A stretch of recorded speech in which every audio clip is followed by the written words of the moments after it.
Femmes vertueuses, femmes de valeur, votre émission vous accueille une nouvelle fois avec une invitée, Ghislaine Drané. Bonjour Ghislaine. Bonjour Véronique. Merci d'avoir accepté notre invitation. C'est une joie pour moi, c'est une grande première et je pense que c'est une très belle expérience de pouvoir partager, de pouvoir exprimer un peu comment l'on se positionne, comment l'on se situe dans la mission de femme. De femme. Oui, c'est une très belle mission. N'oubliez pas que les femmes, elles relèvent chaque jour des défis, elles façonnent leur monde sur leur façon justement d'éduquer, de pouvoir faire grandir les enfants. Mais Ghislaine, l'enfant que tu était une enfant turbulente ou plutôt une enfant posée? Alors je dirais une enfant débordante de vie. Il faut dire que j'ai évolué dans une petite campagne de la Martinique, une petite maison située, je dirais, dans une prairie bordée de tous ces fruits qui sont aujourd'hui presque en voie de disparition. J'ai pris plaisir à savourer les jujubes, les merises, les icaques, les pois doux, les cachimans. Des choses qu'on ne voit pratiquement plus. Voilà. Donc, je suis la 8e d'une fratrie de 10. Donc, mes parents ont eu 6 filles et 4 garçons. Oh, très bien. Famille nombreuse. Enfin, voilà, famille nombreuse de l'époque. Standard à l'époque. Voilà. Mais c'est une famille dans laquelle j'ai connu de grands moments de joie. Pourquoi? Parce que nous avions un environnement. Je crois que ma famille a évolué dans un environnement propice à un bon développement, si je puis dire. Oui. Parce que nous avions un mobilier plutôt rudimentaire. Je n'ai jamais reçu de cadeau à Noël. Donc, nous n'avions pas de jouets. Mais alors, cela nous a permis, mes sœurs et moi, ainsi que mes frères, d'exploiter au fond de nous toutes les ressources en matière de créativité, d'imagination. Donc, nous faisions nos jouets nous-mêmes. Donc, j'ai beaucoup joué. Moi, je suis une petite fille, en fait, j'ai beaucoup joué. Et aujourd'hui, je me rends compte combien c'est effectivement important dans la vie d'un enfant de pouvoir jouer. Mes parents étaient très fermes, mais ils nous laissaient cette possibilité, cette liberté de pouvoir organiser nos jeux. D'accord. Et ça m'a beaucoup rapporté. Alors, donne-moi un exemple de jouet dont tu te rappelles que tu as fabriqué. Eh bien, très petite, j'avais peut-être 3 ans et demi, je suivais mes grandes sœurs. Et puis, voilà, j'ai appris à faire la poupée. Une poupée avec ce qu'on appelle les tototes de fouille à pain. Ah oui, oui. Donc, très tôt, voilà, j'avais ma paire de ciseaux, faire un petit trou dans un bout de chiffon et puis que ça serve de tunique à ma poupée. Et qu'on a beaucoup joué à la poupée. Mes frères faisaient leur camion avec des planches de bois et puis de vieux pneus, enfin, vraiment. On peut penser que c'est une vie qui n'est pas riche, mais avec l'expérience, avec le recul, on voit que c'est vraiment formidable de pouvoir utiliser la nature de cette façon, de grandir au grand air, c'est ce qu'on nous recommande maintenant. En plein air, oui. Alors, autour de ça, famille nombreuse, mais avec une maman bien entourée, qu'est-ce qu'elle aimait à vous inculquer? Qu'est-ce qui était pour elle important à la maison? Alors, donc, mes parents ne sont plus, mais vraiment, j'ai gardé une image, je dirais, positive quant à leur manière d'être, quant à leur comportement, leur implication dans l'éducation. Ma mère a été une femme forte, courageuse, vaillante. À l'époque, 10 enfants, ça n'était pas chose facile. Mais j'admirais cette maîtrise de soi qu'ils avaient. Parce que quelles que soient les difficultés, quels que soient les moments, eh bien, ils acceptaient leurs conditions de vie. Donc, je n'ai jamais connu des parents qui se plaignent, qui râlent, qui rouspètent parce qu'on n'a pas si, enfin, vraiment, ce sont des parents qui ont été courageux et ma mère m'a laissé l'image d'une femme forte et puis qui allait par-dessus les vicissitudes de la vie. Elle avait une maîtrise, en fin de compte, de la situation. Oui. Il n'y avait pas de panique. Non, elle était calme. Calme. Mon père aussi, un homme calme, qui aimait beaucoup l'histoire, la géographie. Et c'est vrai que nous n'avions pas de télévision à l'époque, donc cela m'a permis de lire beaucoup. J'avais une passion pour la lecture. J'ai beaucoup lu, j'ai beaucoup joué. Et j'aimais aussi l'école, j'aimais l'étude. Et mes parents m'ont aussi appris ma mère m'a appris à prier. D'accord. Voilà. Alors, tu vois, on va rester sur cet aspect. Toutes ces choses matérielles, ben, ce n'est pas fondamental justement pour former un caractère, pour former, pour grandir et grandir au bien. Et grandir au bien. Eh bien oui, parce que pour être heureux, on n'a pas forcément d'avoir, mais il suffit d'être, de se sentir bien au fond de soi, parce que j'ai évolué dans une famille où il y avait beaucoup d'amour et le respect de l'autre. Donc, on jouait ensemble, on évoluait, mais on apprenait à se respecter. Et puis voilà, et puis tout se faisait dans la joie. C'était vraiment, c'est pour cette raison que je parle d'une petite maison dans la prairie, parce qu'on jouait, on s'amusait, mais il y avait aussi l'aspect sérieux quand il fallait étudier. Moi, je n'ai jamais connu ma mère me demander est-ce que j'avais ou pas appris mes leçons. C'était automatiquement. Naturellement, et automatiquement, on savait. Chacun connaissait ses tâches. Le bon équilibre était là. Voilà. Le bon équilibre. Et quand tu as grandi par la suite, est-ce que tu as dû quitter justement ce petit côté de paradis, aller étudier en France? Est-ce que tu as eu l'occasion de le faire? Alors donc, nous avions déménagé, donc on a quitté cette petite campagne pour se rapprocher un peu de la ville. Et donc, il y a une expérience particulière que j'ai dû faire alors que j'étais au lycée, j'étais en première à l'époque, et j'ai rencontré une amie qui m'a offert une Bible. Et pour la première fois de ma vie, donc j'ai eu à lire et à découvrir ce merveilleux message de la bonne nouvelle, de l'espérance du retour de Jésus. Et ça m'a fait du bien. C'est-à-dire qu'après ces joies de l'enfance, Dieu m'a fait ce bonheur et cette joie d'apprendre à le connaître. Très bien. Et quand on cherche et quand on commence à connaître Dieu, alors que bon, jusque-là, eh bien, je me contentais juste d'aller à la messe le dimanche. Et quand j'ai commencé à le découvrir dans sa parole, eh bien, vraiment, ça a été ce bien-être, un épanouissement, un bonheur fait de joie où vraiment on apprend à élever son âme et puis où on se sent aimé de Dieu. Et pour moi, c'est très important de se sentir aimé de Dieu parce que cela va déterminer après nos comportements, nos choix, surtout quand on doit fonder une famille. D'accord. Alors, pour revenir à ce petit événement, est-ce que la personne qui t'a remis cette Bible, est-ce que tu as toujours contact? Est-ce que vous vous êtes vus par la suite? Oui, si. Nous sommes toujours en contact et c'est vrai que par la suite, donc après le bac, donc je suis partie et c'est elle qui m'a qui m'a donné un petit peu l'adresse de l'église à Paris.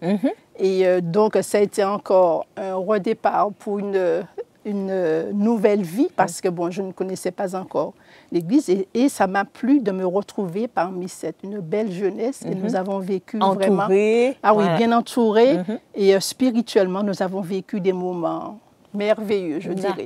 D'accord. Voilà. Alors, tu as parlé de quelque chose de très important. Quand on se sait aimer de Dieu, voilà, ben, on va porter cet amour et quand on va fonder soi-même sa famille, ben, ça va nous aider. Alors, comment s'est passée cette rencontre avec ton mari alors? Alors donc, c'est à Paris Sud, c'est l'église de Paris Sud, donc c'est l'église où j'ai été baptisée.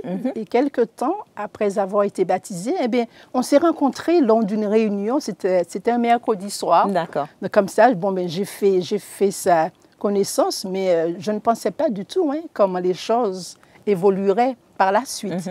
Mais on s'est rencontrés et puis, en fait, je crois que Dieu avait déjà tout organisé parce que la même année, j'avais déjà prévu de venir en vacances en Martinique. Et j'ai découvert que lui aussi avait des congés. Alors, on s'est retrouvés. Donc, on a commencé vraiment à se parler un petit peu en Martinique. Et puis voilà, après, les choses ont évolué.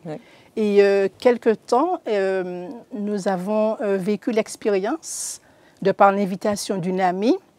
Donc, on s'est mariés et quelques temps après, je dirais 2 ans après, on a vécu l'expérience de partir au Sénégal. Très bien. Donc, puisque bon, ben, j'ai préparé entre-temps, avant de me marier, un diplôme d'infirmier. Eh bien, justement, comment as-tu choisi justement ce métier pour être infirmière et dans un domaine un peu particulier, dans la psychiatrie? Qu'est-ce qui t'a motivé? Est-ce que vraiment c'est parce que l'amour de Dieu en toi qui t'a porté à choisir cette spécialité-là? Alors, je dois dire que quand j'étais jusqu'à l'adolescence, j'avais une attirance pour les métiers de l'enseignement.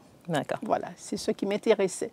Et dans un concours de circonstances, quand je me suis retrouvée à Paris, j'ai eu à passer plusieurs concours. J'ai dit à Dieu, bon Seigneur, maintenant tu me dirigeras. Ces trois mots guides, donc tu me montreras en fonction des résultats de concours. Et le premier concours que j'ai passé, c'était dans un hôpital. Et puis voilà, bon, mais comme ça a marché, alors j'ai dit à Dieu, bon, ben voilà. Et puis je me suis retrouvée. Il a fait son choix et tu as accepté ce choix-là. Voilà, et j'ai accepté ce choix. Et donc, j'ai passé donc 3 années. Et après, bon, ben, j'ai été diplômée. Et dans un milieu particulier, puisque je m'étais spécialisée en psychiatrie, donc avec une population particulière. Alors donc, après avoir connu ces années, je me suis retrouvée au contact de personnes en situation de détresse. Des gens fragilisés par la vie. Fragilisés psychologiquement, mentalement, socialement. Et cette formation, vraiment, je crois qu'elle m'a beaucoup aidée. Est-ce que ça change la vie, justement, de côtoyer ce public-là, un peu fragilisé? Oui, alors je crois que ce qui change beaucoup, c'est l'approche que l'on a des autres, la façon de pouvoir comprendre les autres dans leurs moments difficiles, dans les situations critiques. C'est le regard que l'on porte, parce qu'il s'agit de gens qui sont malades, ils sont fragiles, ils ont des affections, des pathologies, et c'est vrai comment les aider, comment encourager, comment leur permettre de s'insérer, de sortir de ce milieu pour pouvoir se réinsérer sur le plan familial, sur le plan professionnel. En fait, c'est un soin avec, je dirais, avec un aspect multidimensionnel où on va vraiment faire de la prévention, de l'éducation, et où aussi on va apporter les soins nécessaires de réhabilitation ou aider l'autre à retrouver une certaine estime de soi et pouvoir après trouver les outils pour leur permettre de vivre. De s'en sortir. De s'en sortir et de vivre. Alors, Ghislaine, dans une société. Certainement, ta foi, ta connaissance de Dieu t'a beaucoup aidé justement dans la pratique professionnelle. Est-ce que tu as eu une expérience particulière où tu as dû prier de façon particulière, ou est-ce que tu as eu quelqu'un qui t'a demandé justement de te faire connaître ce Dieu qui nous aide justement à être vainqueurs sous ce genre de situation? Eh bien, dans ma pratique professionnelle, je dois dire que l'amour que j'ai reçu de Dieu, l'amour que j'ai reçu dans ma famille et les expériences de la vie quotidienne m'ont permis d'avoir, je dirais, cette attitude, l'attitude de pouvoir rester calme, comme je l'ai vu au niveau de ma famille. Des parents, c'est ça. Voilà, de pouvoir rester calme et d'avoir, en fait, Dieu me plaçait les mots qu'il fallait dans l'esprit, avoir les mots qu'il faut, l'amour qu'il faut, l'attitude de telle sorte que l'autre se sente compris, qu'il se sente accompagné, qu'il se sente soutenu dans son moment de détresse. Ah, très bien. Alors moi, je retiens justement... Et aussi avec les collègues, bon, ben, parce que c'est vrai qu'il y a les patients, mais il y a aussi des collègues. C'est vrai que c'est un milieu particulier. Les choses ne sont pas toujours faciles tout le temps. Mais il n'en demeure pas moins que ça ne m'a pas empêché aussi de parler de ce Dieu qui m'a fait du bien. Ah, bien. Je crois que tes parents, aussi bien ton père que ta mère, justement, ont été de bons exemples de patience. Inconsciemment, tu as été formé justement pour avoir toute cette patience, toute cette maîtrise, tout ce calme, pour pouvoir aider des personnes en difficulté. Ghislaine, nous revenons parce que Dieu encore a des choses à nous dire à travers la Bible et tu vas nous partager justement un verset. Femme de valeur, femme vertueuse, restez avec nous, nous revenons. N'oubliez pas que vous pouvez transformer le monde.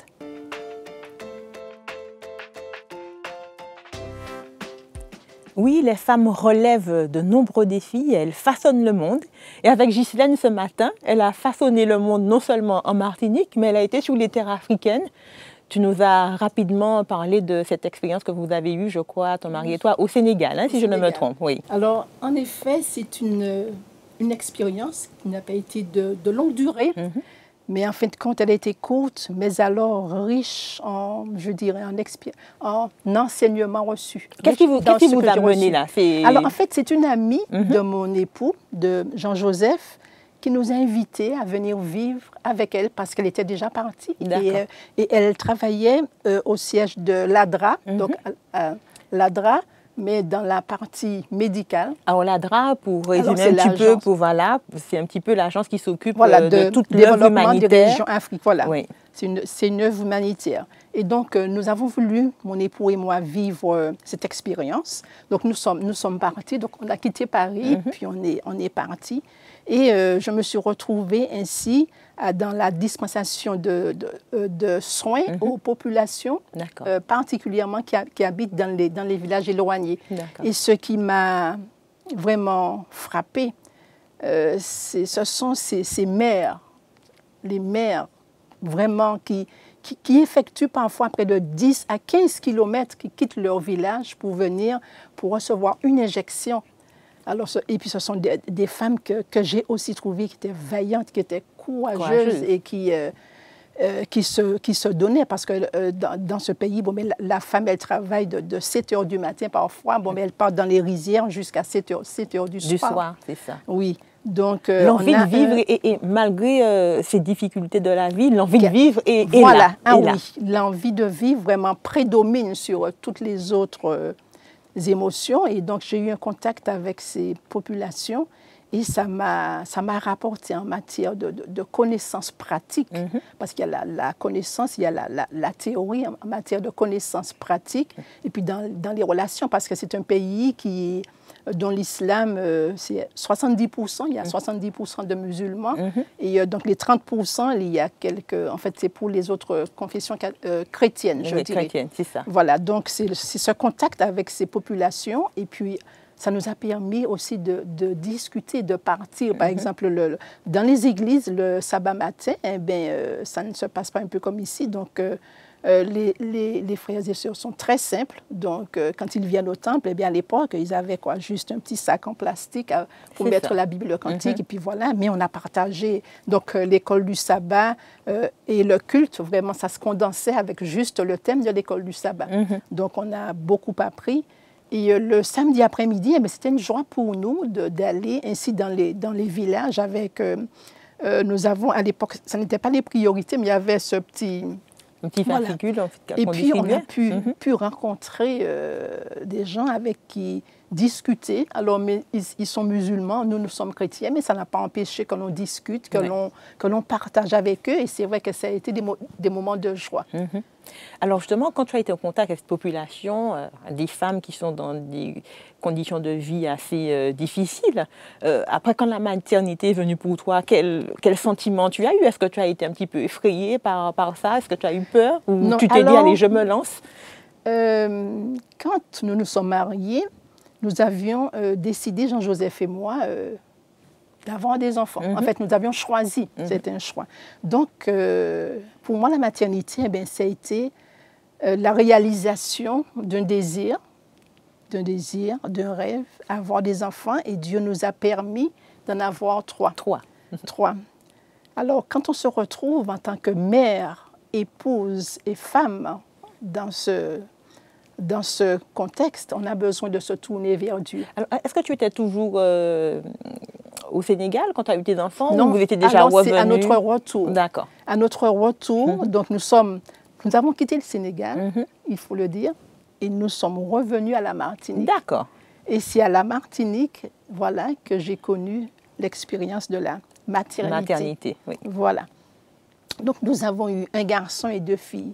Et ce que je retiens, ou du moins ce qui me tenait à cœur, c'était ces moments, je me suis toujours dit, avec les enfants, il faut pouvoir vivre des moments de qualité en tant que mère et en tant qu'épouse, pouvoir faire. Ça n'est pas chose facile, mais c'est Dieu, c'est avec la prière et ces moments de jeûne, il faut aussi vouloir et se rendre disponible pour vivre ce que j'appelle ces moments de qualité avec ses enfants. Donc ce sont des moments, je dirais, privilégié, où on prenait le temps de s'asseoir et on dialoguait, on discutait avec eux, mais pas forcément uniquement de la partie spirituelle. Mais moi, j'aimais quand, par exemple, ils sortaient de l'école, j'aimais à leur dire, mais comment tu passais ta journée? Comment tu t'es senti dans telle matière? Comment ça a été? Comment tu te sens? Qu'est-ce que tu voudrais? Quelle aide voudrais-tu? Vraiment, il y avait ce dialogue, voilà, entre vous. un échange. Et on priait ensemble. Donc, on priait avec eux le matin et le soir.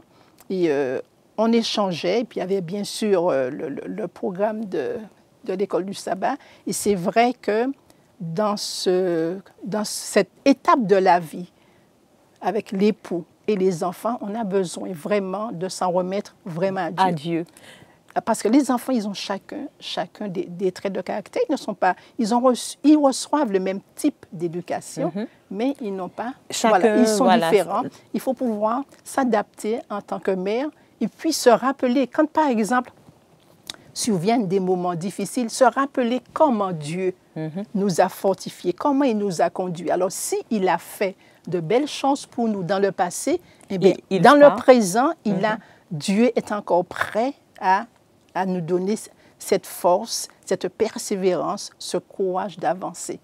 Et j'ai toujours appris à compter sur Dieu, à lui faire confiance.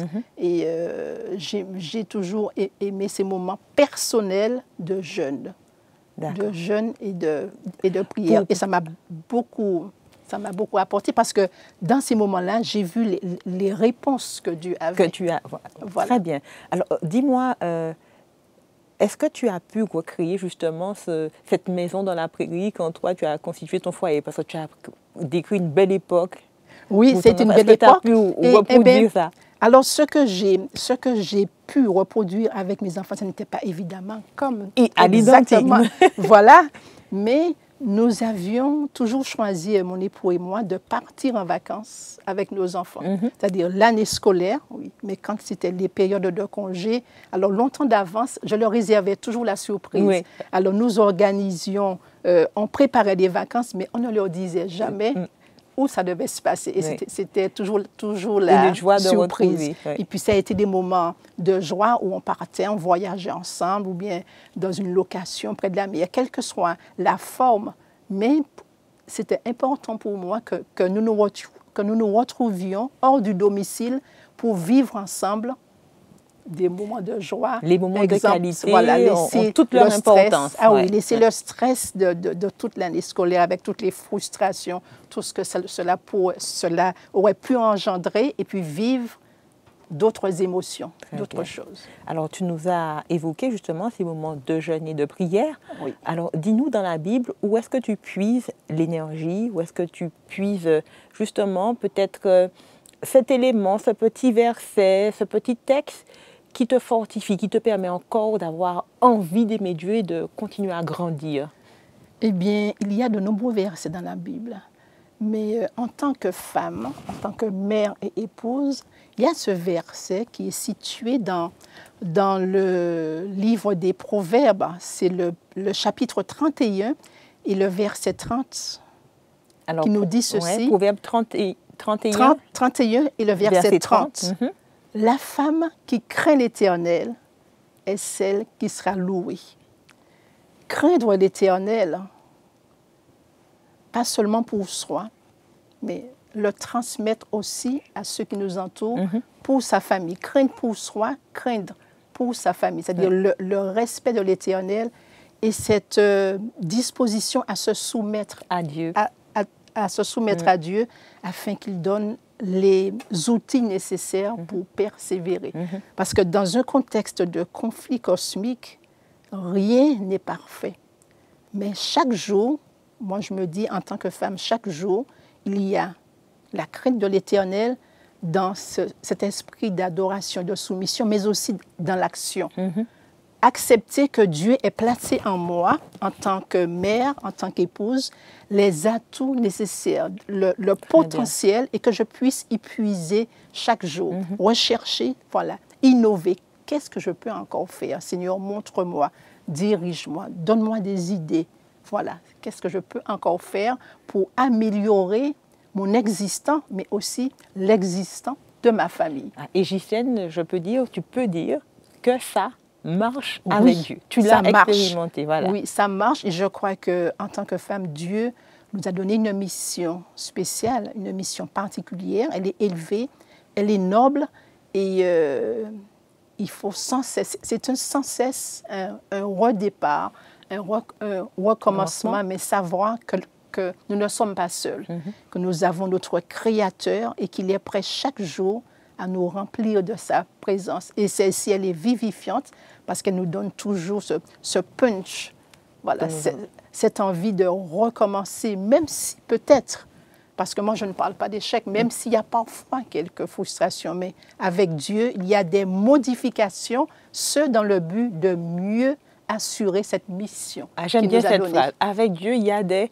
modifications. Voilà. Mais justement, c'est pour arriver à quelque part à l'objectif que Dieu avait déjà vu pour nous. Voilà, avait déjà vu pour nous. Moi, je retiens vraiment la force tranquille, mais une femme de foi, d'action, une femme de prière. Donc, certainement, tu as un message d'espoir, d'encouragement à donner aux femmes qui nous regardent, à toutes les personnes qui nous regardent. Puisez en ce que Ghislaine va vous dire pour pouvoir vous rebooster et croire en ce Dieu plein d'amour pour nous. Alors, Ghislaine, tu as le dernier mot, ce mot d'encouragement pour tous ceux qui nous écoutent. Oui. Alors, donc, ce que j'ai à dire à toutes ces femmes qui nous écoutent, avec Dieu, tout est possible.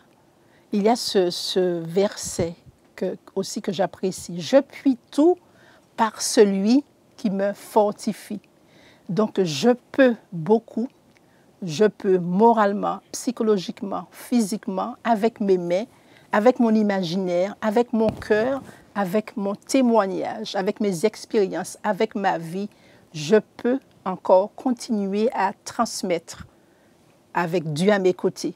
Et ce que j'ai aussi à dire, ne jamais penser que voilà, que tout est terminé et qu'il n'y a plus d'espérance. Mais Dieu a placé une espérance forte et ce que je demande aux femmes, c'est de toujours garder à l'esprit qu'elles sont des princesses de l'Éternel et que Dieu est leur guide et puis que ça vaut la peine de vivre, de placer sa confiance en Dieu et de se réclamer de ses promesses, de ne jamais nous abandonner. Placez votre confiance en Dieu, oui. Ne jamais oublier ses promesses. Parce que nous, les femmes, nous relevons chaque jour des défis, oui. On transforme le monde parce que nous servons et nous appartenons à un Dieu d'amour. Bien, nous vous invitons à pouvoir nous suivre une prochaine fois avec une nouvelle invitée, femme vertueuse, femme de valeur. À très bientôt. Que Dieu vous bénisse.